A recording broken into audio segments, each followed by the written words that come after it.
이런 정적 주름인 단계까지 주름이 깊어지거나 진해지는 경우는 보톡스만으로는 해결이 상당히 어렵습니다. 그런 주름에는 이제 주름 재생 주사라고 약물을 주름에다가 주입하는 치료를 통해서 주름이 꺼진 부위도 채워 올릴 수 있는 그런 치료가 있습니다. 그런 식으로 시술을 하다 보면 받으시는 분이 이제 하고 나면 이렇게 엠보싱이라서 오돌도돌해지잖아요. 이제 그것도 되게 중요한 부분인데요. 우리가 일상생활에 너무 지장이 되면 안 되기 때문에 내 피부에 맞는 약물을 쓰는 게 되게 중요해요.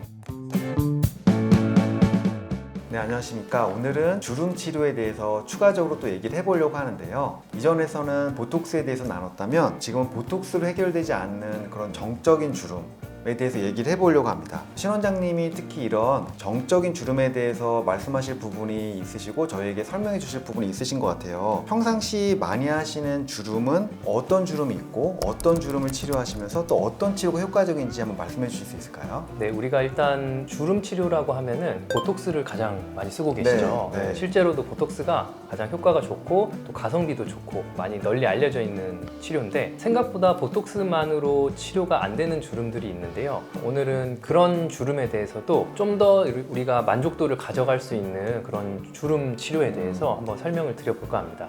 주름이 그럼 왜 생기는지부터 한번 설명해 주시면 순차적으로 저희 얘기해 볼 수 있을 것 같은데요. 일단 저희가 주름은 크게 두 가지로 나누는데요. 주름이 생기는 원인이 이제 피부 탄력도 떨어지고 움직임에 의해서 접히기 때문에 생기는 주름입니다. 그래서 얼굴에서 찡그리거나 웃거나 할 때 생기는 주름을 우리가 동적 주름이라고 하고, 그 다음에 주름이 오래돼서 피부 자체가 너무 많이 위축이 되면은 우리가 눈을 감고 있거나 자는 동안에도 주름이 보이죠. 이제 그런 주름은 정적 주름, 피부가 위축된 주름이라고 표현하는데, 이런 정적 주름인 단계까지 주름이 깊어지거나 진해지는 경우는 보톡스만으로는 해결이 상당히 어렵습니다. 그런 용어가 되게 좋은 것 같습니다. 저도 진료실에서 한번 사용을 해봐야 될 것 같은데 동적 주름, 정적 주름. 그래서 저희가 보톡스를 통해서 동적 주름의 치료에 대해서는 알아봤고요. 그럼 정적 주름을 치료하려면 어떤 방법이 있을까요? 정적 주름은 제가 말씀드린 것처럼 피부가 접히고 반복되다 보면은 피부 자체가 위축이 돼요.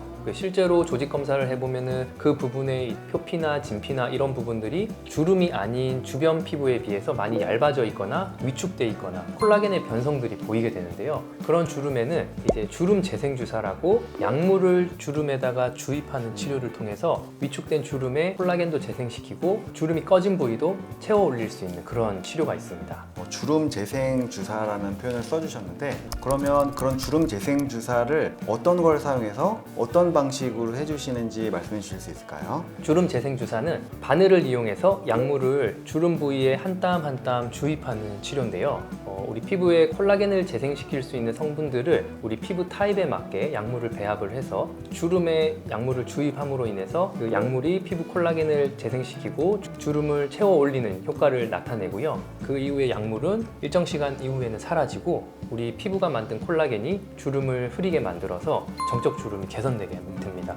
그러면 지금 말씀하신 그런 한 땀 한 땀 하는 방법과 기존에 우리가 팔자주름으로 왔을 때 그런 필러 시술과는 어떤 차이가 좀 있을까요? 일단은 약물 자체도 좀 다를 수 있어요. 그리고 주입하는 위치 자체도 좀 차이가 있습니다. 팔자주름 말씀해 주셨는데 굉장히 많은 분들이 치료를 하시는데 필러라는 성분을 가장 많이 쓰고 있어요. 피부가 볼륨이 부족해져서 아래쪽으로 꺼져 들어가기 때문에 볼륨을 채워주는 방식으로 필러를 쓰는데, 그러한 필러를 사용해서 개선시켜야 되는 주름이 있는가 하면은 과하게 되면은 얼굴에 너무 부한 느낌, 볼륨감 때문에 약간 어색한 느낌이 드는 경우도 있거든요. 그거는 이제 주름의 형태라든지 나의 얼굴 구조에 따라 좀 다를 수 있어요. 그래서 그런 분들한테는 피부 아래쪽에다가 볼륨을 넣는 게 아니고 위축된 피부 자체를 재생을 하는 차이가 있습니다. 주름 재생 주사를 하는 방법을 이렇게 단계별로 설명해 주실 수 있을까요? 시술 자체는 되게 간단한데요. 내 주름이 고민되는 부위에 마취크림을 바르고요. 굉장히 가느다란 미세한 바늘을 이용해서 주름 부위에 약물을 한 땀 한 땀 주입을 하고 그 이후에는 우리가 연고 정도로 관리를 하게 됩니다.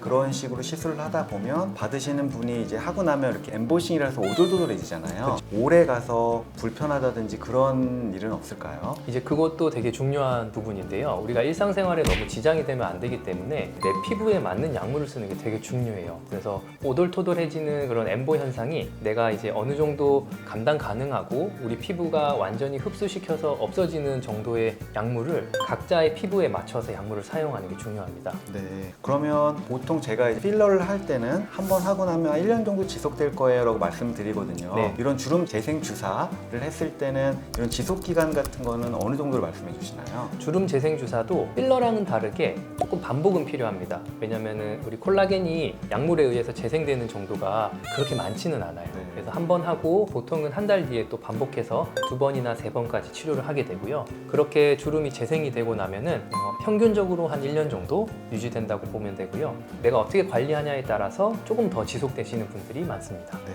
정말 오늘 이 시간에는 제가 정적 주름, 동적 주름에 대한 그런 개념과 함께 주름 재생 주사라는 것을 또 새롭게 알게 된 시간이었던 것 같습니다. 진료실에서 충분히 활용할 수 있고 일반적인 필러 시술보다는 좀 두려움을 좀 내려놓고 시술 받으실 수 있는 굉장히 좋은 치료라고 생각이 됩니다. 혹시 마지막으로 시청자분들에게 주름 재생 주사에 대해서 해주실 수 있는 말씀 있으실까요? 일단 제가 진료실에서 많은 분들의 주름을 치료해드려 보면은 필러에 대한 거부감과 무서워하시는 게 생각보다 많으세요. 아까 얘기했듯이 필러가 들어가면은 뭔가 어색해지지 않냐, 그리고 이 약물이 몸속에 남아서 문제가 되면 어떡하냐, 그런 분들이 많으신데 그런 분들에게 좀 더 안전한 방식으로 이렇게 피부 속에서 약물이 남지 않고 좀 더 자연스럽게 내 콜라겐이 생성되면서 주름이 개선되는 방식이 치료가 가능합니다 라고 제가 설명을 드리고 있어서 그런 분들께 치료로 이렇게 도와드리기에는 굉장히 좋은 치료라고 생각합니다. 지금까지 주름 재생 주사에 대해서 저희가 알아봤습니다. 당신의 피부 건강을 생각하는 인승균 신요섭이었습니다. 감사합니다.